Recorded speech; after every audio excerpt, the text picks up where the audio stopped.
The Legend of Slappy Hooper, performed by the IPA Players, an American Tall Tale. You've heard about Paul Bunyan, the greatest lumberjack of all time. And you've heard about Pecos Bill, the greatest cowboy. Now let's tell you about the world's biggest, fastest, bestest sign painter. That's me, Slappy Hooper. You better believe Slappy was biggest. Why, he was 7 feet tall with shoulders to match. And he weighed 300 pounds, even without his cap and coverall and brush and bucket. And fastest? Just give me a big bush. Slip, slop, slap, the job was done.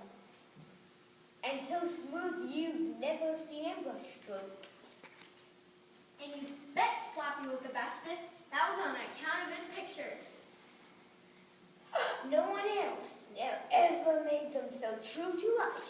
In fact, some folks said they were too true to life. Slappy's trouble started with the huge red rose he painted on the sign for Florist's Flower Shop. Slappy, it's so real, Said Miss Rose Red, the owner. Why, I can just about smell the fragrance. But a week later, Rose Red fluttered into Slappy's sign shop. Slappy, that sign of yours was too good. Too good? That's right. The bees got wind of it and swarms all over that rose trying to get in. They scared away all my customers. That was bad enough. But wait till you see what's happened now. When they reached the florist shop, Slappy saw that the bees were gone, but the rose had withered and died. No one buys from a florist with a withered flower on a sign. That's the last thing you'll paint for me, Slappy Hooper. The story got around, but most folks just laughed, and they still wanted Slappy to do their signs. His next job was to paint a billboard for the Eagle Messenger Service. Slappy painted an eagle 3 times larger than life. Amazing, said Mr. Baldwin Eagle. It's so real, I could swear I saw it blink. Wait a minute, I did see it blink. Then the bird flapped its wings and flew right off the billboard. That sign is too good. That's the last time you'll work for me, Slapper Hooper.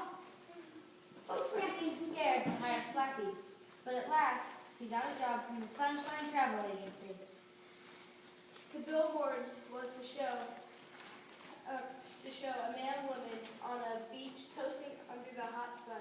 Slappy painted it the day after the big snowstorm. Wonderful! Said Slappy, Mr. Ray, Sunshine. Why, that makes me feel hot, and look, the snow on the sidewalk is melting. But a couple days later, Slappy got a call.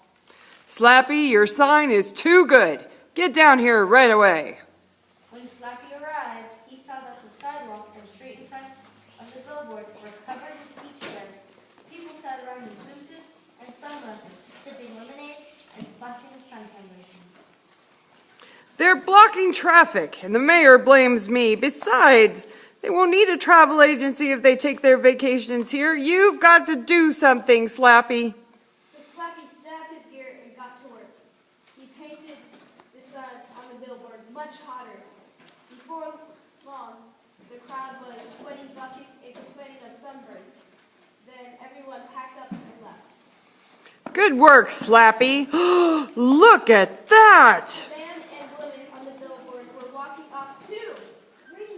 Just then a liquid flame shot up the wall of the building across the street. Slappy's sign had set on fire!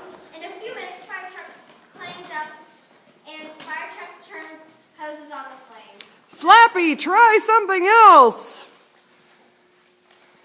Slappy got back to work. He painted a storm cloud across that sun, but he had to jump clear when that cloud shot bolts of lightning. Then the storm broke.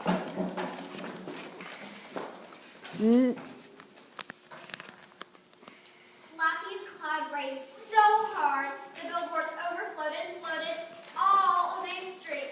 Never again, Slappy Hooper. After that, no one on earth would hire Slappy. It looked as if his sign painting days were done. Slappy felt so low, he made up his mind to throw his paint kit in the river. He dragged it onto the tallest bridge in town, and was just about to chuck it when a voice thundered out beside him. Don't dump that gear, Slappy. You're going to need it. Right next to Slappy stood a man, almost as big as Slappy himself. He wore a pink splotched white overall and a cap with two little angel wings sticking out. He carried an 8-inch brush. Who are you? I'm Michael from the Heavenly Sign Company. The boss has had an eye on you for some time, Slappy, and he likes your work. He's got a job for you if you don't mind working in the rain. Tell me about it. We need someone to paint a rainbow this Wednesday. Most of the time we handle all rainbows in-house. But it's going to rain a bunch of places Wednesday, and we could sure use the extra help. I'm your man, said Slappy. That Wednesday morning, Slappy went to the cannon and set it on in a big cow pasture. He tied 2 ropes to a scaffold, then ran the other ends through a couple of skyhooks. Then he loaded the skyhooks in the cannon and shot them straight up. Boom! Sure enough, the skyhooks caught onto the sky. Slappy felt the first raindrops when he piled his paints and brushes onto the scaffold, climbed up and hoisted himself up and up. He kept on going when he was just under the clouds. Then he tied his ropes and started to paint. Slip, slop, slap. He had only just finished when the sun popped through the clouds and lit up what he'd done. There was never a finer rainbow. It had every color you could imagine, each one blending in perfectly with the next.